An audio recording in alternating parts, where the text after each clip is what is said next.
Jeudi 3 mars 2022. Mesdames, Messieurs, c'est toujours un plaisir pour moi de vous informer.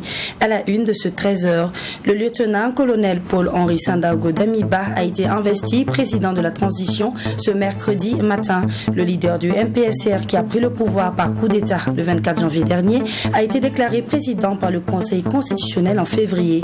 24 heures après l'adoption d'une charte de transition, la cérémonie officielle de son investiture a été donc organisée. Ce sera à suivre dans ce journal.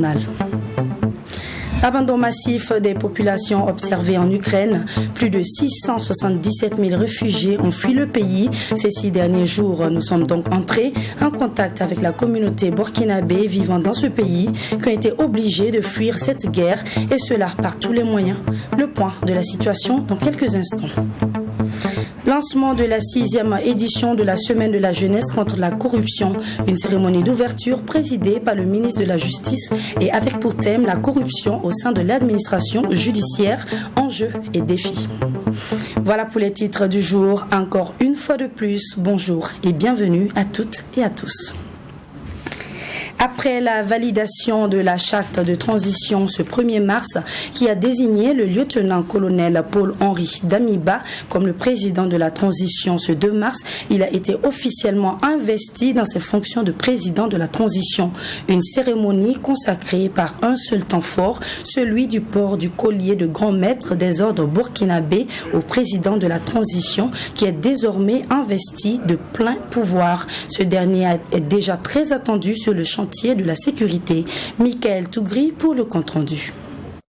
2 semaines après sa prestation de serment, le lieutenant-colonel Paul-Henri Damiba est investi président de la transition ce 2 mars après la validation de la charte de transition. En présence du corps diplomatique accrédité au Burkina Faso, des forces vives de la nation et des présidents d'institutions, le lieutenant-colonel a reçu les attributs de grand maître des ordres burkinabés. Fini les cérémonies et place maintenant au travail pour refonder et restaurer le Burkina Faso. Telle est la vision de quelques invités. Le président Damiba a du pain sur la planche et à partir de ce matin, les Burkinabés l'attendent à l'œuvre. Dans le cadre de la reconquête du territoire national, toutes les personnes déplacées internes puissent rejoindre leur localité d'origine.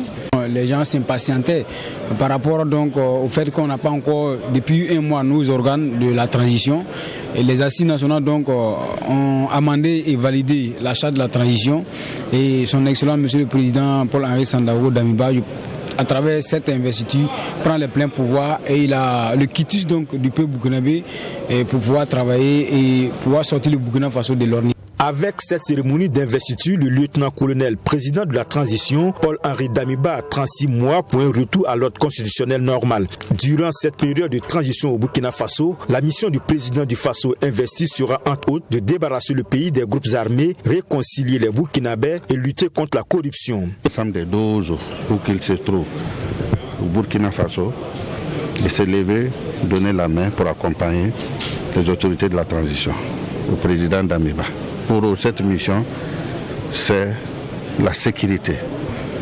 Et pour cela, ils ont vraiment besoin du temps et de notre soutien. Nous sommes tous interpellés afin de nous mobiliser davantage autour des organes et des personnalités qui vont diriger cette nouvelle ère, c'est-à-dire la transition. Nous n'allons jamais baisser les bras, de dire la vérité lorsque c'est nécessaire et de dire également ce qui ne va pas lorsque c'est nécessaire, afin que les uns et les autres, de façon collective et individuelle, puissent jouer donc leur rôle qui est celle donc de la réussite de la transition. Le lieutenant-colonel Paul-Henri Damiba a mis fin au régime du président Roch-Marc Christian Kaboré le 24 janvier dernier. Le 16 février, il prête serment en qualité de président du Faso devant les juges du Conseil constitutionnel. Ce 2 mars, Paul-Henri Damiba est investi président de la transition pour une durée de 3 ans. Le Burkina Faso dispose désormais d'une charte de transition qui servira de boussole pour les actions à mener durant les 3 années de la transition. La version finale de la charte a été adoptée puis signée par le président du Faso, le lieutenant-colonel Paul-Henri Sandaogo Damiba, au cours de la cérémonie de clôture des assises nationales sur la refondation ce 1er mars 2022. Plusieurs dispositions du projet de texte proposé par la commission technique ont été révisées. La substance de la charte constitutionnelle dans ce télémoin signé Cheikh Omar Ouedraogo. À ces assises nationales sur la refondation qui a vu l'adoption de la charte de la transition, plusieurs points du projet de texte soumis pour validation ont fait l'objet de vives discussions. Ces points d'achoppement ont abouti consensuellement à l'augmentation du nombre de gouvernements à 25 ministres maximum, 71 parlementaires en lieu et place de 51 et l'allongement de la transition à 36 mois. Les membres du gouvernement et de l'Assemblée législative de la transition seront rémunérés conformément à un décret présidentiel qui sera pris à cet effet. Un autre aspect de la charte, plus précisément à son article 18, stipule que le gouvernement, à travers le Premier ministre, fait le bilan de l'action gouvernementale devant l'Assemblée législative chaque semestre. Cette seconde transition qui s'ouvre au Burkina Faso est placée sous la présidence du lieutenant-colonel Paul-Henri Sandaogo Damiba, investi à cet effet ce 2 mars 2022. Son mouvement, qui est le mouvement patriotique pour la sauvegarde et la restauration, cesse donc d'exister dès la mise en place des organes de la transition. En cas d'empêchement provisoire, son pouvoir est dévolu au Premier ministre qui est une personnalité civile comme le recommande la charte. Au pire des cas tels que la survenue d'un décès, ses prérogatives sont reversées au président de l'Assemblée législative de la transition pour la durée restante de celle-ci. Le président de la transition assure par ailleurs la présidence du Conseil d'orientation et de suivi de la transition. C'est l'un des organes de la transition qui fixe les grandes orientations politiques de l'État en matière de questions de paix, de stabilité et de sécurité nationale.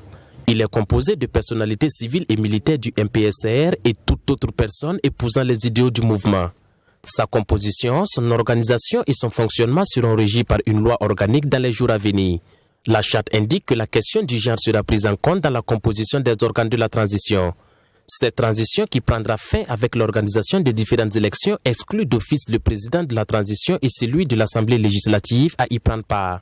Hormis ces deux personnalités, tous les autres membres de la transition peuvent être candidats aux différentes élections, même le Premier ministre. Rappelons que la charte de la transition, une fois validée, abroge l'acte fondamental du MPSR rendu public le 29 janvier dernier. Quelques heures après l'adoption de la charte de la transition au terme des assises nationales de la refondation, l'ex-chef de file de l'opposition politique burkinabé a réagi après avoir participé aux débats qui ont abouti à l'adoption de cette charte. Edi Kambego appelle les autorités actuelles au travail et les populations à se mobiliser autour de ces dernières afin qu'elles puissent accomplir leur mission qui est basée sur la sauvegarde et la restauration de l'intégrité territoriale. Le reportage de Fatimata Nikema. Les assises nationales de la refondation connurent leur épilogue dans la nuit du 28 février au 1er mars 2022 à Ouagadougou, avec à la clé l'adoption de la charte de la transition. Mais avant, les débats entre participants ont permis d'apporter des amendements aux propositions faites par la commission technique. Et l'ancien chef de file de l'opposition politique burkinabé dit être en phase avec les changements opérés lors de ces assises, notamment le temps accordé à la transition qui est passé de 30 à 36 mois.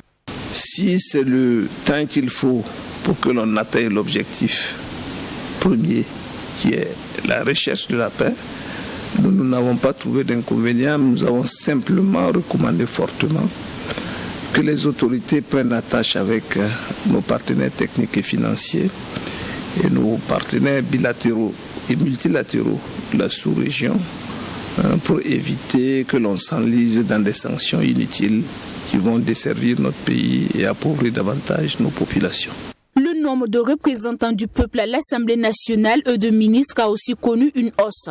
Selon le président du CDP, les représentants des organisations de la société civile OSC et des forces de défense et de sécurité FDS ont estimé qu'il est nécessaire d'augmenter leur quota, chose qui a été validée au cours de ces assises. Selon lui, les OSC ont vu leur quota passer de 7 à 13.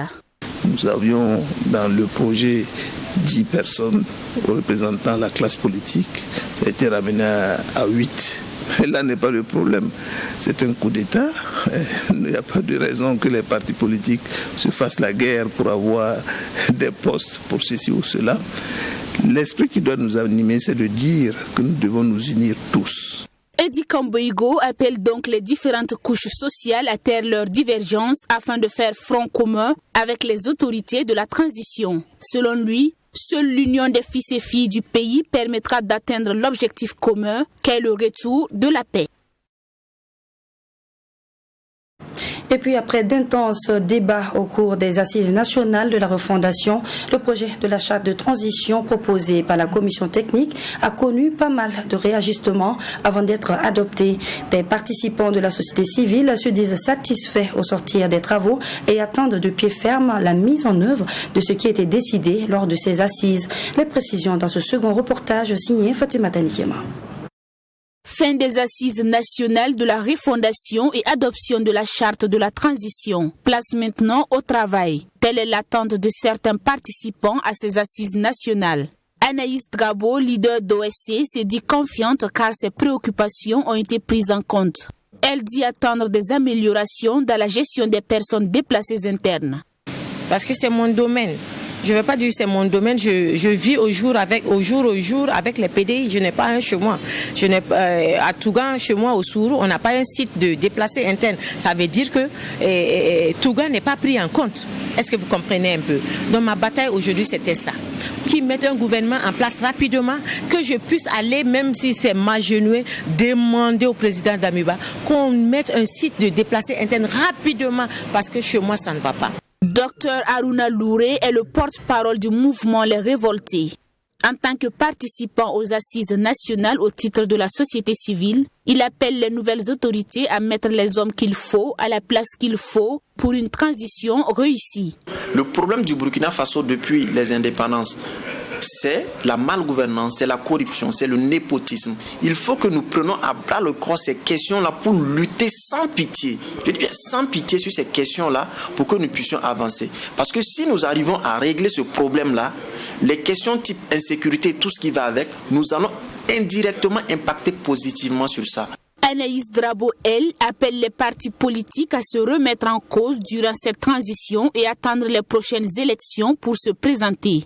Quant aux autorités actuelles, elle invite ces dernières à la mise en œuvre exacte du contenu de la charte de la transition. Faute de quoi, la société civile, selon elle, va assumer son rôle de veille et de contre-pouvoir. Le président du Faso a accordé ce mercredi en fin de matinée une audience à la représentante spéciale de l'Union européenne pour le Sahel, Emmanuela Del Rey. Des échanges principalement axés sur des problématiques importantes pour le Burkina Faso, plus précisément sur les défis auxquels notre pays est confronté. Emmanuela Del Rey a également exprimé au chef de l'État la volonté de l'Union européenne de toujours rester aux côtés du peuple burkinabé. Elle s'est également réjouie de l'engagement de nouvelles autorités à trouver des solutions aux problèmes majeurs du pays. De la Burkina Faso parce que le pays est pour l'Union européenne vraiment important. On pense que c'est fondamental dans la région du Sahel et on veut continuer à soutenir surtout la population qui est notre principale préoccupation. Avec le président, on a discuté de toutes les questions les plus importantes, les défis du Burkina et je dois dire que certainement je suis contente de voir qu'il y a des perspectives vraiment positives, qu'il y a la volonté certainement de répondre à ces défis et surtout avec le soutien de l'Union européenne qui est le partenaire le plus fiable. Le président a montré grande appréciation pour l'Union européenne et je dois dire que c'est un moment historique vraiment important pour le Burkina Faso et je suis très content d'être ici pour accompagner cette période historique fondamentale pour le pays et certainement d'avoir discuté avec le président qui m'a montré son programme très intéressant. J'ai l'espoir que tout va bien et qu'il y aura un grand succès. Dans le cadre de la mise en œuvre de ces activités pédagogiques, l'Institut des sciences et techniques de l'information et de la communication ISTIC a initié des masterclass au profit de ses étudiants stagiaires en fin de formation. Pour cette année académique, l'activité se tiendra en 3 phases du 22 au 11 avril 2022. Placée sous le thème « Le développement des relations de presse et des relations publiques dans l'organisation des événements ». Ce sera une occasion pour les stagiaires de faire une immersion dans le monde professionnel. Mamidriana Kamabou avec la voix de Sanata Seri.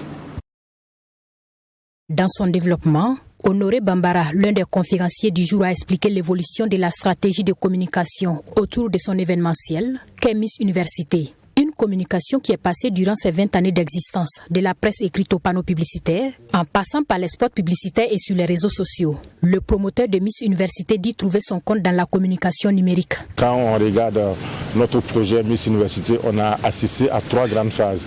Il y a la phase de la communication diversifiée, il y a la phase de la communication sélective et il y a eu actuellement où nous sommes à l'ère de la communication numérique.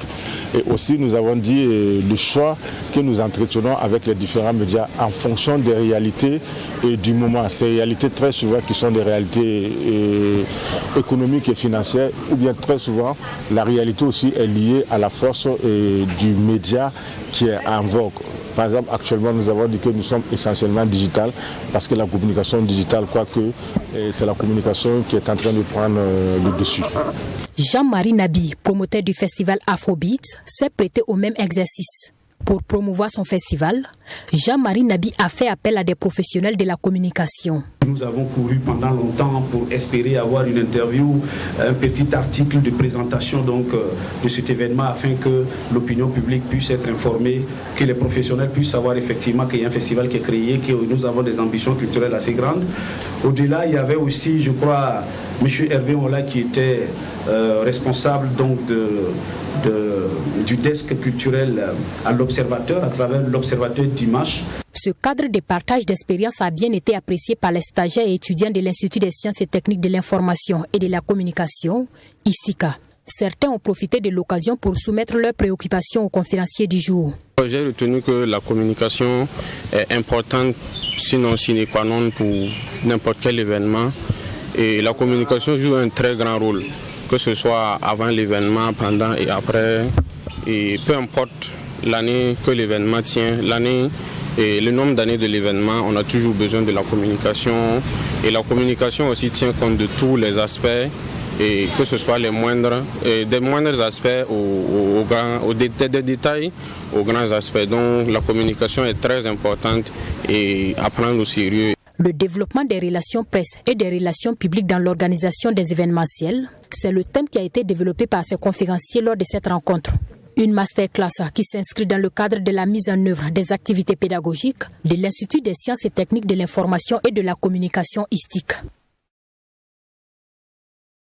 Face au conflit qui prévaut en Ukraine avec l'invasion de l'armée russe, une émigration massive des populations est observée dans le pays de Volodymyr Zelensky. Votre média leader Tweet TV et Watt FM sont entrés en contact avec la communauté burkinabé vivant dans ce pays. Considérés pour la plupart comme des étudiants, ils ont dû fuir les combats par des moyens de fortune et bon nombre d'entre eux ont pu traverser à ce jour la frontière.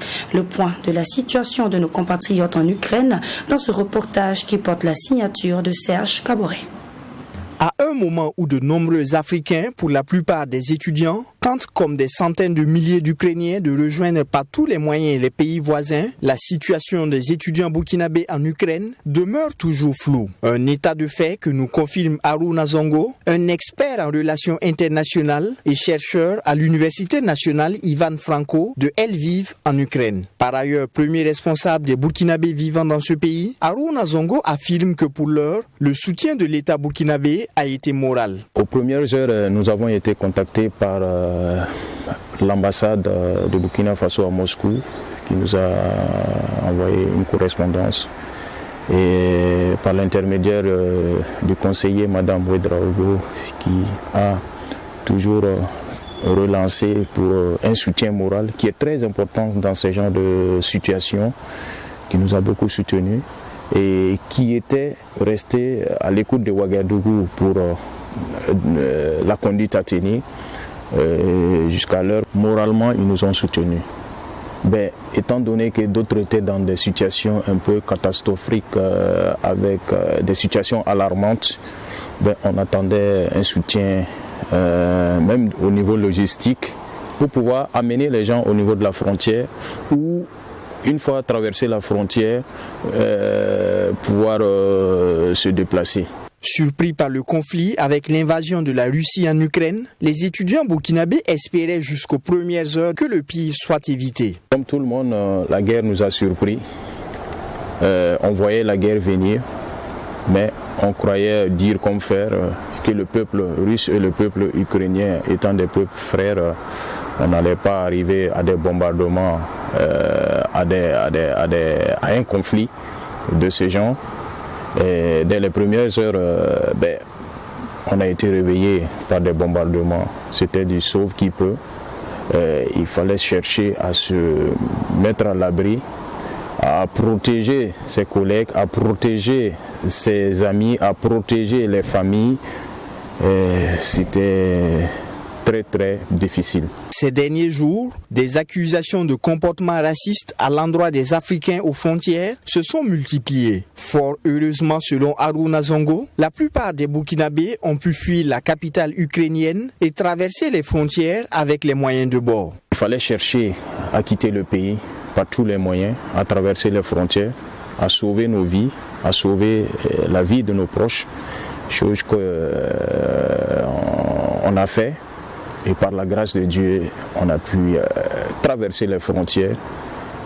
Et c'était un parcours du combattant où c'était on passait des 3 jours, 4 jours à la frontière, sans abri, sans eau, sans rien, et laissés à leur propre sort. C'était vraiment très difficile. C'est donc dire que l'une des conséquences de l'invasion russe en Ukraine est le déplacement massif des personnes fuyant les attaques. Ils sont à ce jour plus de 660 000 personnes fuyant l'Ukraine qui ont afflué vers les pays voisins. Une situation inédite qui intervient à un moment où des scandales de racisme sont cités au niveau des frontières. Certains pays africains, à l'image du Ghana et de la Côte d'Ivoire, s'organisent pour l'évacuation de leurs ressortissants. Les autorités burkinabées sont ainsi interpellées à se pencher sur le sort des étudiants burkinabés en Ukraine. Et le Parlement européen a adopté mardi dernier une résolution favorable à l'adhésion de l'Ukraine à l'Union européenne, appelant à imposer davantage des mesures restrictives à la Russie en riposte à son intervention militaire en Ukraine. Selon un communiqué publié par le Parlement européen, le texte a été approuvé par 637 voix pour, 13 contre et 26 abstentions. Les eurodéputés ont également demandé aux institutions européennes d'accorder à l'Ukraine le statut de candidat à l'Union européenne et d'œuvrer à son intégration dans le marché unique européen conformément à l'accord d'association existant entre Bruxelles et Kiev. Reportage. Des députés européens drapés aux couleurs de l'Ukraine pour afficher leur soutien à Kiev. Alors que le président ukrainien est sous le feu des bombes, Volodymyr Zelensky s'est exprimé mardi devant le Parlement européen pour demander de l'aide et la solidarité de l'Union. Pouvez-vous imaginer que 2 missiles de croisière ont frappé la place de la Liberté, faisant des dizaines de victimes? C'est le prix de la liberté. L'interprète du Parlement avait lui aussi du mal à cacher son émotion. We are fighting just for our land and for our freedom. Une émotion partagée dans l'hémicycle quand le président ukrainien a demandé l'adhésion de son pays à l'Union européenne. Nous avons prouvé notre force. Prouvez donc que vous êtes avec nous. Alors la vie l'emportera sur la mort et la lumière sur les ténèbres.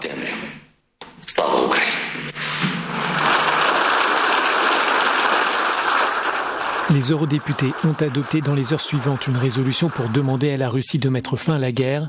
Ils appellent aussi l'Union à renforcer son aide humanitaire et à accorder le statut de candidat à l'Ukraine.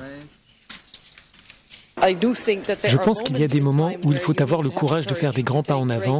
Et si vous regardez les élargissements précédents, Il s'agissait toujours d'une décision politique liée à la sécurité et à la liberté.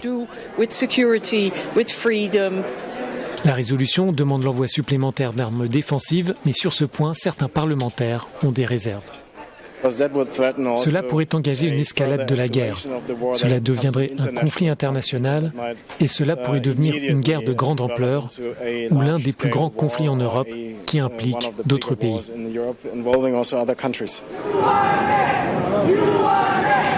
Devant le Parlement européen, des manifestants s'étaient rassemblés pour interpeller les responsables politiques. Un peu plus loin, le bleu et le jaune du drapeau ukrainien flottaient aux côtés du bleu et du jaune du drapeau européen.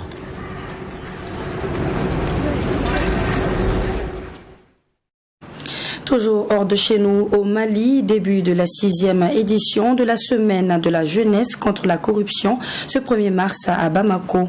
Une initiative de la communauté pour la pratique en matière de lutte contre la corruption en partenariat avec le projet d'appui de lutte contre la corruption et pour l'égalité des genres. Un projet financé par le Canada avec pour thème la corruption au sein de l'administration judiciaire, enjeux et défis. Une cérémonie présidée par le ministre de la Justice, Mamadou Kassougé, en présence du président de l'Office de lutte contre l'enrichissement illicite. Compte rendu de notre correspondant au Mali, Bouraïman Soulo. Pour la 6e année de suite, la communauté de pratique en matière de lutte contre la corruption tient sa semaine de la jeunesse contre le fléau.